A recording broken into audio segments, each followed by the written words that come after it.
കഴിഞ്ഞ ദിവസം RSS സർസംഘചാലക് കൊൽക്കത്തയിൽ മാധ്യമങ്ങളോട് സംസാരിക്കവേ അദ്ദേഹം ബംഗ്ലാദേശ് വിഷയത്തിനാണ് കൂടുതൽ ഊന്നൽ നൽകി സംസാരിച്ചത്. അദ്ദേഹം പറഞ്ഞത് കേന്ദ്ര സർക്കാർ ബംഗ്ലാദേശിലെ ഹിന്ദുക്കൾക്ക് വേണ്ടി ചില കാര്യങ്ങൾ ചെയ്യും എന്നാണ് താൻ വിശ്വസിക്കുന്നത്. അതെന്താണെന്ന് വെളിപ്പെടുത്താൻ തനിക്ക് കഴിയില്ല എന്നും അദ്ദേഹം പറഞ്ഞു. ഇത് ആദ്യമായി തന്നെ ബംഗ്ലാദേശിലെ ഈ ഹിന്ദു വംശഹത്യക്കെതിരെ അല്ലെങ്കിൽ ആക്രമണത്തിനെതിരെ കേന്ദ്ര സർക്കാർ ശക്തമായ മുന്നറിയിപ്പാണ്. സാധാരണഗതിയിൽ ഇതിനു മുൻപുമൊക്കെ ബംഗ്ലാദേശിൽ അക്രമ സംഭവങ്ങൾ അരങ്ങേറുമ്പോഴൊക്കെ സാധാരണഗതിയിൽ വിദേശകാര്യ മന്ത്രാലയത്തിന് ചില പ്രസ്താവനകൾ മാത്രമാണ് വരുന്നത്. വിദേശ രാജ്യങ്ങളിൽ പലതിലും ഹിന്ദു സംഘടനകളുടെ പ്രതിഷേധവും ഉണ്ടാകാറുണ്ട്. പക്ഷേ ഇത്തവണ അങ്ങനെയല്ല, കാര്യങ്ങൾ കുറച്ചുകൂടി മാറിയിട്ടുണ്ട്. ഒരാഴ്ചക്കിടയിൽ 2 തവണയാണ് ബംഗ്ലാദേശ് ഹൈക്കമ്മീഷനെ വിളിച്ച് താക്കീത് നൽകിയത്. കഴിഞ്ഞ ദിവസം കേന്ദ്രം ശക്തമായൊരു മുന്നറിയിപ്പ് ബംഗ്ലാദേശ് നൽകുകയുണ്ടായി. അക്രമികളെ പിടികൂടണം, ഹിന്ദുക്കൾക്ക് നേരെയുള്ള ആക്രമണം അനുവദിക്കാൻ കഴിയില്ല എന്ന് ശക്തമായ ഭാഷത്തിന് വളരെ ക്ലിയർ ആയിട്ട് തന്നെയാണ് ആ മുന്നറിയിപ്പ് നൽകിയത്. സാധാരണഗതിയിൽ അപലപിക്കുകയും മറ്റുമാണ് ചെയ്തിരുന്നെങ്കിൽ കഴിഞ്ഞ ദിവസം അങ്ങനെയല്ല, ശക്തമായൊരു മുന്നറിയിപ്പാണ് നൽകിയിരുന്നത്.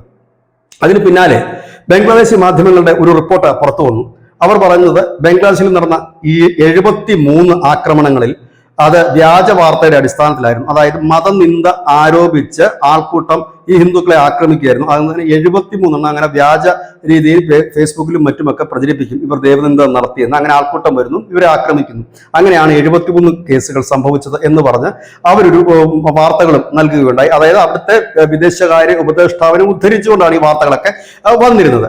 പക്ഷേ ബംഗ്ലാദേശിൽ ഒരു ഡീപ് സ്റ്റേറ്റ് പ്രവർത്തിക്കുന്നുണ്ടോ എന്നൊരു സംശയം ഇപ്പോൾ കൂടി വരികയാണ്. അതിന്റെ പിന്നിൽ ഇന്ത്യ ആണോ എന്ന് ചില മാധ്യമങ്ങൾ, അതായത് ഈ ബംഗ്ലാദേശിലുള്ള ലോക്കൽ മീഡിയാസ് അങ്ങനെ പറയുകയും ചെയ്യുന്നു. അതിനൊരു കാരണമുണ്ട്.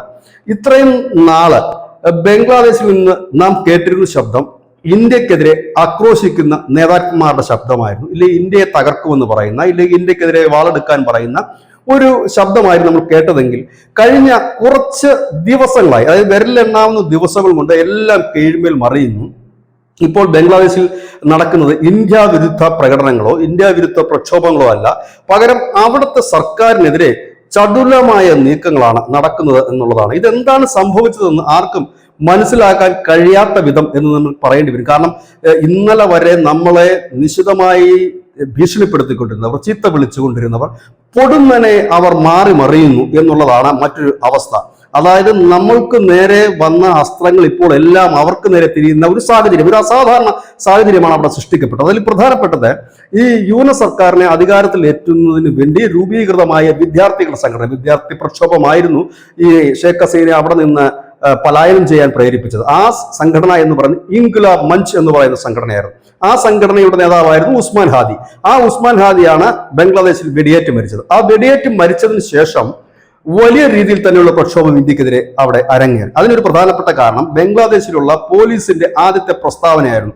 ബംഗ്ലാദേശ് പോലീസ് പറഞ്ഞത് ഈ പ്രതികളിൽ ഒരാൾ, അതായത് 3 പ്രതികളാണ് ഉണ്ടായത്, 2 പേരെ പിടികൂടി. അതിനകത്ത് ഒരാൾ അസാമിലെത്തുകയും അസാം വഴി ഇന്ത്യയിലെ മറ്റ് ഇടങ്ങളിലേക്ക് ഒളിവിൽ പോവുകയും ചെയ്തു. അങ്ങനെ ഇന്ത്യയിലേക്ക് കടന്നു. അങ്ങനെ ഇന്ത്യ ഈ പ്രതിയെ പിടിച്ച് തിരികെ നൽകണം എന്നൊരു പ്രൊപ്പഗൻഡ ഭരണകൂടം തന്നെ സൃഷ്ടിക്കുകയും അതിൽ ഒരുപറ്റം തീവ്രവാദികൾ ഉറഞ്ഞു തുള്ളുകയുമാണ് ചെയ്തിരുന്നത്. പക്ഷെ പിന്നീട് എല്ലാം മാറി മറിഞ്ഞു. ഹാദിയുടെ സഹോദരൻ രംഗത്തെത്തി. ഹാദിയുടെ സഹോദരൻ പറഞ്ഞത് യൂനസ് ആണ് തന്റെ സഹോദരന്റെ മരണത്തിന് കാരണക്കാരൻ, അവർക്ക് ഇലക്ഷൻ അട്ടിമറിക്കണമായിരുന്നു, അതായത് ഇലക്ഷൻ നടക്കാൻ പാടില്ല, അതിനു വേണ്ടിയിട്ടാണ് തന്റെ സഹോദരനെ കൊലപ്പെടുത്തിയതെന്ന് പറഞ്ഞതോടുകൂടി യൂനസിനെ അധികാരത്തിലെത്തിയ വിദ്യാർത്ഥി പ്രസ്ഥാനമായി ഇൻക്വിലാബ് മഞ്ച് ആകെ മാറി മറിഞ്ഞു, നിലപാട് മാറ്റി.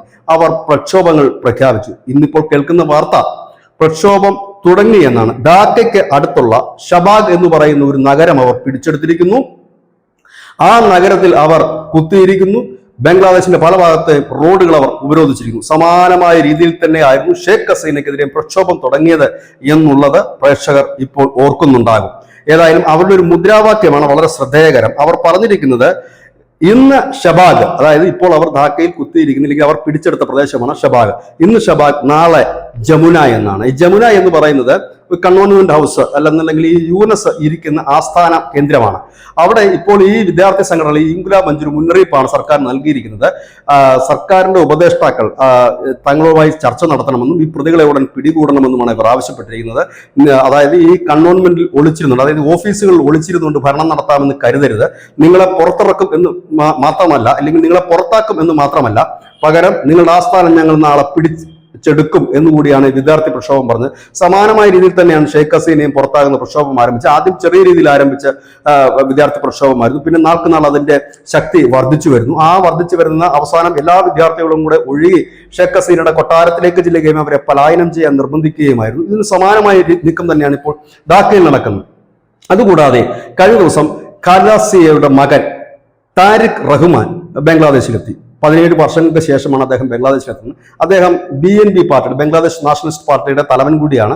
അദ്ദേഹം എത്തുന്നു. അദ്ദേഹത്തിന് ഒരു ഗംഭീര സ്വീകരണം ബംഗ്ലാദേശിൽ കിട്ടി. പക്ഷേ എല്ലാവരും കരുതിയത് അദ്ദേഹം ബംഗ്ലാദേശിൽ എത്തുമ്പോൾ വലിയ പ്രക്ഷോഭങ്ങളും പ്രശ്നങ്ങളും ഒക്കെ ഉണ്ടാകും. പക്ഷെ ഒന്നും തന്നെ സംഭവിച്ചില്ല. അദ്ദേഹത്തിന് വലിയ സ്വീകാര്യതയാണ് കിട്ടിയത്. ഈ അടുത്ത് നടന്ന സർവേയിലും BNP ബംഗ്ലാദേശിൽ തെരഞ്ഞെടുപ്പ് നടന്നാൽ ഏറ്റവും വലിയ ഒറ്റക്കക്ഷിയാകുമെന്നൊക്കെയുള്ള സർവേ ഫലങ്ങൾ പുറത്തു വന്നിരുന്നു.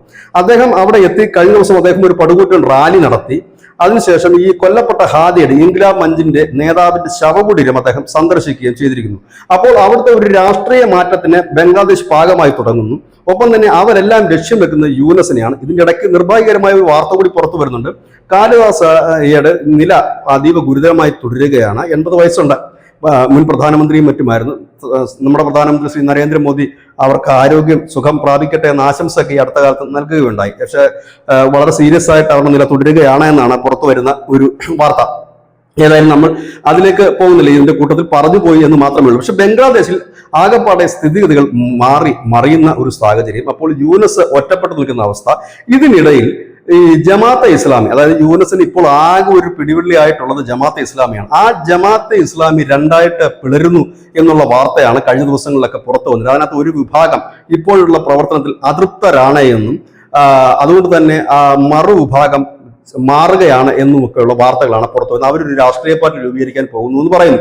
അതായത് നിലവിൽ യൂനസിന് പിന്തുണ നൽകിയിരുന്ന ഇൻക്ലാബ് മഞ്ച്, ജമാഅത്ത് ഇസ്ലാമി തുടങ്ങിയ സംഘടനകൾ, അതായത് ഇൻക്ലാബ് മഞ്ച് ഇപ്പോൾ ഏറെക്കുറെ യൂനസിന് എതിരായി എന്ന് മാത്രമല്ല അവർ പ്രക്ഷോഭം ആരംഭിക്കുകയും ചെയ്തിരിക്കുന്നു. ജമാഅത്ത് ഇസ്ലാമി പിളർപ്പിന്റെ വക്കിലാണ്. അവർ പിളരാനുള്ള തയ്യാറെടുപ്പിലാണ്. ഇവിടെ യൂനസ് ഒറ്റപ്പെടുന്നു. യൂനസിന്റെ വലങ്കൈകളായിരുന്ന അവരുടെ ഉപദേഷ്ടാക്കളെല്ലാം തന്നെ ഇപ്പോൾ രാജിവെച്ച് കഴിഞ്ഞിരിക്കുകയാണ്. നമുക്കറിയാം, ഒരു സർക്കാർ സംവിധാനത്തിൽ അവിടുത്തെ പ്രധാനപ്പെട്ട ഉദ്യോഗസ്ഥർ രാജിവെക്കുന്നു എന്ന് പറയുമ്പോൾ തന്നെ ആ സർക്കാർ ദുർബലമായി തുടങ്ങി എന്ന് തന്നെ നമ്മൾ വേണം കരുതാൻ. സർക്കാർ പുറത്താക്കുന്നതാണ് എങ്കിൽ ആ സർക്കാർ ശക്തമായിരിക്കും. അതല്ല, അവിടുന്ന് അവരുടെ സാമ്പത്തിക ഉപദേഷ്ടാവ് അല്ലെങ്കിൽ സൈനിക ഉപദേഷ്ടാവ് എല്ലാവരും 1 by 1 ആയിട്ട് അടുത്തടുത്ത സമയങ്ങളിൽ രാജിവെച്ച് പോകുന്നു എന്നതിനർത്ഥം ആ രാജ്യം ദുർബലപ്പെടുന്നു, അല്ലെങ്കിൽ ഭരണകൂടം ദുർബലപ്പെടുന്നു എന്ന് തന്നെയാണ്. അതിൽ യാതൊരു തർക്കവുമില്ല. ഇതിനിടയിൽ ബംഗ്ലാദേശിൽ നിന്ന് കേൾക്കുന്ന മറ്റു പ്രധാനപ്പെട്ട ഒരു വാർത്ത, നിലവിൽ ധാക്ക അടക്കമുള്ളിടത്ത് പാറ്റൻ ടാങ്കുകൾ ഉൾപ്പെടെ നിരത്തി പാക് പട്ടാളം നേരത്തെ മുതൽ തന്നെ നിലയുറപ്പിച്ചിരുന്നു. ഈ പാക് പട്ടാള മേധാവിയായ ഉസ്മാന്റെ ഒരു പ്രസ്താവന മുൻപ് ഉണ്ടായിരുന്നു. ഉസ്മാൻ പറഞ്ഞത്, ഈ ബംഗ്ലാദേശ് അസ്ഥിരപ്പെടുന്ന ഒരു സാഹചര്യം ഉണ്ടായി തങ്ങൾ അധികാരം പിടിക്കുമെന്ന്. ഇപ്പോൾ അവിടെ ഉരുത്തിരിയുന്നൊരു വിഷയം, പട്ടാളം ഭരണം പിടിക്കുമോ അതോ ഈ വിദ്യാർത്ഥി പ്രക്ഷോഭവും BNP എന്ന് പറയുന്ന ഈ രാഷ്ട്രീയ പാർട്ടിയും ചേർന്ന് പ്രക്ഷോഭത്തിലൂടെ അധികാരം പങ്കിടുമോ എന്നുള്ളതാണ് ഉറ്റുനോക്കുന്ന ഒരു കാര്യം. ഇതിനിടെ അവിടെ ഒരു രാഷ്ട്രീയ പാർട്ടിയോട് പുതിയതായി ജനിച്ചിരിക്കുന്നു. അതായത് ബംഗ്ലാദേശിലുള്ള ഹിന്ദുക്കൾ 1.8 crore അവിടുത്തെ ഹിന്ദുക്കളുടെ ജനസംഖ്യ എന്നാണ് ഒരു കണക്ക് ഉള്ളത്. ഏതായാലും അവരൊരു രാഷ്ട്രീയ പാർട്ടി രൂപീകരിച്ചിരുന്നു. ഒറ്റ നോട്ടത്തിൽ കേട്ടുകഴിഞ്ഞാൽ, ഇല്ലെങ്കിൽ ഒരു ശബ്ദത്തിൽ നമ്മൾ കേട്ടുകഴിഞ്ഞാൽ BJP എന്നാണ് നമുക്ക് തോന്നുന്നത്. BJP എന്നല്ല, അതിന്റെ പൂർണ്ണമായ പേര് BMJP എന്നാണ്, BMJP എന്നാണ്. പക്ഷെ അവരുടെ പ്രകടനങ്ങളിലും മറ്റുമൊക്കെ BJP എന്നാണ് അവർ പറയുന്നത്. അവരതിന് പറയുന്ന അർത്ഥം ബംഗ്ലാദേശ് ജനതാ പാർട്ടി എന്നാണ്. പക്ഷെ അവരുടെ യഥാർത്ഥ മുഴുവൻ പേര് ബംഗ്ലാദേശ് മൈനോറിറ്റി ജനതാ പാർട്ടി എന്നാണ്. അവർ രൂപീകരിച്ചിരിക്കുന്നു. അവരുടെ പ്രസിഡന്റ് പറയുന്നത്, തങ്ങൾക്ക് സ്വാധീനമുള്ള 45 മണ്ഡലങ്ങൾ, സ്വാധീനം എന്ന് പറഞ്ഞാൽ വെറും സ്വാധീനമല്ല, ഏതാണ്ട് 25% മുതൽ 60% വരെ വോട്ടുകൾ, ഹിന്ദു വോട്ടുകളുള്ള മണ്ഡലങ്ങളുണ്ട്. അവിടെ തങ്ങൾക്ക് വിജയപ്രതീക്ഷ ഉണ്ട് എന്ന് പറയുന്നു. ഒപ്പം തന്നെ ഇത്തവണത്തെ തെരഞ്ഞെടുപ്പിൽ 300 സീറ്റാണ് ബംഗ്ലാദേശിലുള്ളത്. അതിൽ 91 സീറ്റുകൾ തങ്ങൾ മത്സരിക്കുമെന്ന് പറയുന്നു. അതിനിടയിൽ ഈ പറയുന്ന പുതിയ രാഷ്ട്രീയ പാർട്ടിയുമായി സഖ്യം രൂപീകരിക്കാൻ BNP ചില ചർച്ചകൾ നടത്തുന്നു. അതിന്റെ ഇടനിലക്കാരായി ഇന്ത്യയിലെ ചില നേതാക്കൾ പ്രവർത്തിക്കുന്നു എന്നുള്ള വാർത്തകളും ബംഗ്ലാദേശിന്റെ ലോക്കൽ മീഡിയാസ് നൽകുന്നുണ്ട്. ഇതിനിടയിൽ ഈ ജമാഅത്ത് ഇസ്ലാമിയുടെ പിളർപ്പിൽ ആകാൻ പോകുന്ന ഒരു വിഭാഗവും ഈ ചെറു പാർട്ടി, അതായത് പുതിയ രൂപീകരിച്ച ഈ BJPയുമായിട്ടുള്ള സഖ്യത്തിന് ചർച്ചകൾ നടക്കുന്നു. അതായത് ഈ നേരത്തെ കൊല്ലപ്പെട്ടിരുന്ന ഹാദിയുടെ ഏറ്റവും വലിയ സ്വപ്നം എല്ലാ രാഷ്ട്രീയ പാർട്ടികളും, ഈ തെരഞ്ഞെടുപ്പിന് ശേഷം എല്ലാ രാഷ്ട്രീയ പാർട്ടികളെയും അവരുടെ മെമ്പർമാരെയും ഉൾപ്പെടുത്തിക്കൊണ്ട് ഒരു സർവകക്ഷി സർക്കാർ എന്ന സ്വപ്നമായിരുന്നു. ആ സർവകക്ഷി സർക്കാർ എന്ന സ്വപ്നവുമായിട്ട് അതിന്റെ ആഹ്വാനവുമായിട്ട് അതിന്റെ പ്രചരണത്തിന് പോയപ്പോഴാണ് അദ്ദേഹം കൊല്ലപ്പെടുന്നത്. അതിൽ നിന്ന് തന്നെ വളരെ ക്ലിയർ ആണ് യുഎൻഎസ് ആണ് അതിന്റെ പിന്നിലെന്ന് ഈ ഹാദിയുടെ സഹോദരൻ പറയുന്ന ഒരു തെറ്റും പറയാൻ കഴിയില്ല. കാരണം അങ്ങനെ ഒരു സഖ്യം വന്നു കഴിഞ്ഞാൽ ബംഗ്ലാദേശിന്റെ ഭരണം സ്വാഭാവികമായ ഇതിലേക്ക് പോകും. കാരണം അവിടെ ഏറ്റവും വലിയ ഒറ്റകക്ഷിയാകാൻ പോകുന്നു എന്ന് സർവേകൾ പറയുന്ന BNP, ഒപ്പം തന്നെ ജമാഅത്ത് ഇസ്ലാമിയുടെ ഒരു ചെറിയ ഭാഗം, ഒപ്പം തന്നെ ഈ മൈനോറിറ്റി പാർട്ടികളുടെ ഭാഗങ്ങൾ, ഇവരെല്ലാം ചേർന്ന് സ്വാഭാവികവും ഭരിക്കാം. അത് മാത്രമല്ല, ബംഗ്ലാദേശിൽ എല്ലായിടത്തും ഹിന്ദു വിരോധവുമില്ല, ഇന്ത്യക്ക് എതിരുമില്ല അവർ. കാരണം ഇന്ത്യ തന്നെയാണ് എക്കാലത്ത് കൂടുതൽ നിൽക്കാൻ കഴിയുന്ന രാജ്യമെന്ന് ബഹുഭൂരിപക്ഷം ബംഗ്ലാദേശികൾക്കും മനസ്സിലാകുകയും ചെയ്തിരിക്കുന്നു. ഇതിനകത്ത് ഒരു ചെറിയ വിഭാഗം തീവ്രവാദികളും പാകിസ്ഥാൻ സ്പോൺസർ ചെയ്യുന്ന തീവ്രവാദി ഗ്രൂപ്പുകളുമാണ് ഇന്ത്യക്കെതിരെ അഹോരാത്രം ഇത്തരത്തിലുള്ള വാർത്തകൾ നൽകുന്നത്. ഇതിന്റെ സത്യാവസ്ഥ പുറത്ത് കൊണ്ടുവരാൻ ശ്രമിച്ച ഈ ഡെയിലി സ്റ്റാർ എന്ന് പറയുന്ന ഒരു പത്രത്തിലെ മാധ്യമ പ്രവർത്തകർക്ക് സംഭവിച്ചത് എന്താണെന്ന് നാം കണ്ടതാണ്. പക്ഷെ ഇപ്പോൾ അക്ഷരാർത്ഥത്തിൽ ബംഗ്ലാദേശ് പെട്ടിരിക്കുകയാണ്. നിലവിലത്തെ സാഹചര്യത്തിൽ ചൈന പ്രത്യക്ഷമായി സഹായിക്കാൻ യാതൊരു സാധ്യതയുമില്ല. പരോക്ഷമായും സഹായത്തിന്റെ സാധ്യതകൾ കുറവായിരിക്കും. കാരണം ചൈനയ്ക്ക് ഇപ്പോൾ ഒരു വലിയ ലക്ഷ്യമുണ്ട്, ഇന്ത്യയുമായി നല്ല ബന്ധം സൂക്ഷിക്കുക, ഒപ്പം തന്നെ തായ്വാൻ എത്രയും പെട്ടെന്ന് പിടിച്ചെടുക്കുക എന്നുള്ളതാണ്. അമേരിക്കയെ സംബന്ധിച്ചും വലിയ സമയം ഇപ്പോൾ ബംഗ്ലാദേശിൽ ചെലവഴിക്കാനില്ല എന്നുള്ളതാണ്. കാരണം ഇനി യുഎൻഎസിനെ പിടിച്ചുകൊണ്ട് മുൻപോട്ട് പോകുക അസാധ്യമായ ഒരു കാര്യം തന്നെയാണ്. നിലവിൽ റഷ്യ ഉക്രൈൻ വിഷയം നിൽക്കുന്നു, ഇസ്രായേൽ ഇറാൻ വിഷയം വീണ്ടും ചൂടുപിടിച്ചിരിക്കുന്നു, അതിനിടയിൽ തായ്വാൻ ചൈന വിഷയങ്ങളുണ്ട്, അങ്ങനെ അനവധി വിഷയങ്ങൾ ട്രംപിന് തീർക്കാൻ തന്നെയുണ്ട്. അതിനിടയിൽ അമേരിക്കയിലുള്ള വിഷയങ്ങൾ, മറ്റ് പ്രശ്നങ്ങൾ, അതെല്ലാം അങ്ങനെ നിൽക്കുന്നു. 2026 പിറന്നു വീഴുമ്പോഴേക്കും ട്രംപിന്റെ അവസ്ഥ. ഈ ഒരു സാഹചര്യത്തിൽ ബംഗ്ലാദേശിലേക്ക് തൽക്കാലം ചൈനയും അമേരിക്കയും കണ്ണടയ്ക്കാൻ തന്നെയാണ് സാധ്യത. കാരണം ചൈന കണ്ണടയ്ക്കുന്നതിന് പ്രധാന കാരണം ഇന്ത്യയെ തൽക്കാലത്തേക്ക് കൂടെ നിർത്തി മുൻപോട്ട് പോവുക എന്നൊരു തന്ത്രം തന്നെയാണ്. അതുകൊണ്ട് തന്നെയാണ് കഴിഞ്ഞ ദിവസം ട്രംപിന്റെ ഭരണകൂടം, പെന്റഗൺ ഭരണകൂടം പറഞ്ഞത് അരുണാചൽ പ്രദേശിന് വേണ്ടിയിട്ട് ചൈന നീക്കം നടത്തുന്നു എന്നവർ പറഞ്ഞപ്പോൾ അത് തൊട്ടടുത്ത ദിവസം തന്നെ ചൈന പ്രതികരണവുമായി എത്തി. അയൽ രാജ്യങ്ങളെ തമ്മിൽ തല്ലിക്കാൻ ശ്രമിക്കരുത്, ഇതുപോലെ അനാവശ്യമായ വാർത്തകൾ കെട്ടിച്ചമയ്ക്കരുത് എന്നൊക്കെയാ പറഞ്ഞ് ചൈന രംഗത്തെത്തി. അതും ഒരു ആദ്യമായി നടന്ന ഒരു സംഭവം തന്നെയായിരുന്നു. കാരണം ഇതിനു മുമ്പ് ഇങ്ങനെയൊക്കെയുള്ള റിപ്പോർട്ടുകൾ വന്ന ചൈന പ്രതികരിക്കാറില്ലെങ്കിൽ ഇത്തവണ പ്രതികരിച്ചു എന്ന് മാത്രമല്ല ശക്തമായ ഭാഷയിൽ പ്രതികരിക്കുകയും ചെയ്തിരുന്നു. ഏതായാലും ബംഗ്ലാദേശിൽ എല്ലാം കുറച്ച് മണിക്കൂർ, ഏതാണ്ട് ഒരു 72 മണിക്കൂർ ഇല്ലെങ്കിൽ ഒരു 100 മണിക്കൂറിനിടയിലാണ് ബംഗ്ലാദേശ് പാടെ ഇപ്പോൾ മാറി മറിഞ്ഞിരിക്കുന്നത്. അതായത് ഇന്ത്യക്കെതിരെ വാളെടുത്ത് കൊലവിളിയുമായി മുൻപോട്ട് വന്നവരെല്ലാം തന്നെ ഇപ്പോൾ തിരിഞ്ഞിരിക്കുന്നു.